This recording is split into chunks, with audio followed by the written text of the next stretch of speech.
Hello and welcome to Blurry Photos. I am David Flora. And I am David Stecco. And we will be bringing you some paranormal, weird, unique, all kinds of crap right in your face, right? I mean, all up in your grill, yeah. All up in there. Things of the paranormal, cryptozoology, the unexplained, UFOs, mysterious, people who vote Republican. Yep, all that stuff. Because we enjoy that, and we thought it would be a good service to everyone if we just got some of that information out there, got some of that disinformation out of there. Yeah, we decided that you deserve it. You do deserve it. You look great. You look terrific. You look now terrific. Let's talk about ghosts. So this is our first episode, and we decided to focus on the one, the only, Aleister Crowley in this episode.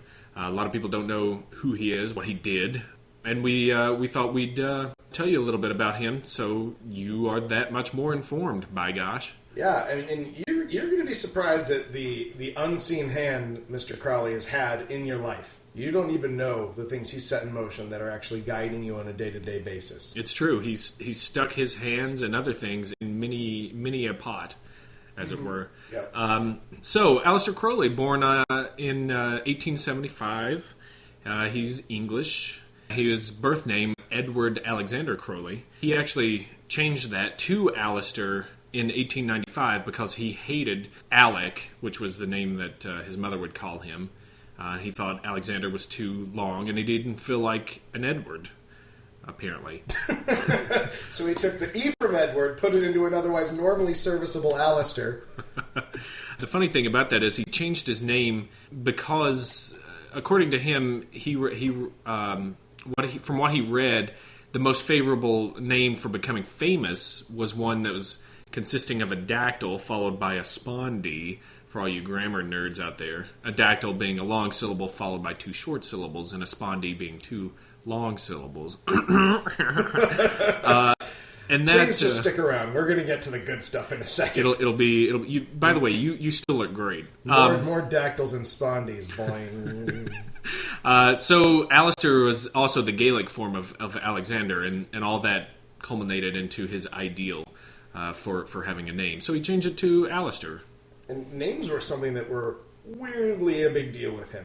Yeah. He operated under aliases, the names of his children, his wives, his girlfriends, everyone had pseudonyms, extronyms. He was a very prolific writer and had a ton of pen names and other names that he published under, things like that, which we won't go over because it's the list is longer than a blue heron. That's a very long list.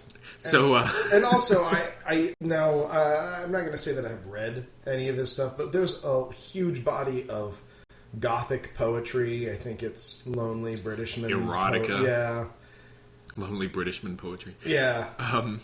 Yeah, I mean, when you hear the name, and if you're familiar at all with him, then you probably think the old stereotypical wickedest man in the world, which is what one newspaper called him at one point. And he never called himself that, but he did like the shock value of going against the grain, as it were. Yeah, I don't think he was... I don't think it hurt his feelings to have someone call him the wickedest man in the world. It's like if someone says you're the hardest, rockinest son of a bitch we've ever met. Yeah. That person's not going to cry about it. No. Maybe they don't think that's entirely accurate. Maybe that's not how they describe themselves to their girlfriend's mothers. Well, speaking of mothers, his mother actually called him the Beast, which he actually reveled in. Yeah! The Beast. He loved it. He loved it. And speaking of family also, he was born into a very Christian family. His father was born a Quaker at the time, but then converted to an even more conservative Plymouth Brethren, in particular the Exclusive Brethren. They were like super Protestants. Yeah, because it's easy to take a look at those Quakers and their freewheeling lifestyles and say, no. Nope. I was meant for something more austere. But his father who traveled around preaching, he died when Aleister was 11, which kind of had a big effect on Aleister because he was pretty close to his father. And then all he was left with was this mother who called him the Beast. And that's probably not the healthiest thing to grow up with. Yeah, now, did she not like him? Or was it like oh, he's just the Beast? I think it was that she didn't like him. I don't think that he was, like this awesome roller coaster or something. Yeah, and this is at this point, the 1880s. I don't think that cool, ironic nicknames for children was not in vogue at the time. Yeah. The one thing also that he got from his father's death was this inheritance, because his family ran a brewery basically, and he got this inherited fortune from that, which I guess wouldn't come to fruition until he was 21 or something like that. So he's a hardcore Quaker beer magnate. Quaker turned even more Protestant beer magnate. Yeah. All right. A life of contradictions. Sure. So the thing was, with his mother started putting him, in all these Christian schools and things like that. He became more and more skeptical about Christianity, pointing out, inconsistencies in the Bible and, I don't know, logical stuff about things like that. I think he was also given a healthy dose of, what was very common at the time. This is Victorian England. He's getting plenty of repression.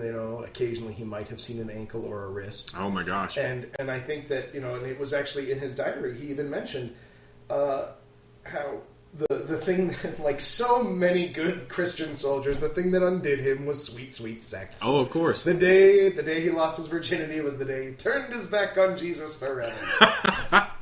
Oh, if I had a nickel. Not if I heard anything. Just if I had a nickel. I just want a nickel right now. Yeah, it was kind of a thing that he did to get back at his mother. Sin was something that he played into as a form of revenge, for his mother being such a hardcore something. Yeah, and not to mention, even when you're in junior high and you tell a girl, yeah, even my mom calls me the Beast, you are going to score. Yeah, you're going to get somewhere. You're going to get on some base on that one. Because there was no less goth kids or weirdos back then than there are now. Statistically, there was the same number in each class. True. It's just grown with time, as the population has. And the funny thing is, when he finally went to college, he went to university. He was accepted to Trinity College in Cambridge. I think the year is 1895. He just embraced sex with just random girls and prostitutes and pretty much whatever he can stick his wang in. So he went to college. And then he published some erotica poems under the title White Stains. The key is to keep it real subtle. Yeah. So is he talking about sex? I don't know, man. I don't know. It's called White Stains. No, White Stains. White Stains, New York. But he did that in 1898, and of course, to get around, because it was illegal to do that in Britain at the time, he did that in another country, published it. Well, sex was illegal in Britain. You had to go to British-controlled India at the time to copulate. It was a problem. And even then, I think you had to get a vicar involved or something. So he was able to do that. He was just totally into sex, and had his first homosexual experience in 1896, which kind of set him on the path to occultism in a way. He started having like a mystical experience, I guess, during that or after it. Because it's important that people understand the depth of research that I do. Wikipedia lists Mr. Crowley as not being homosexual, heterosexual, or even bisexual. They're giving him this huge bump up by listing him as pansexual. Pansexual. Yeah, which it takes it up a notch. I think what it says is there's an asterisk on the menu that says, please ask for the market price on anything else you can think of.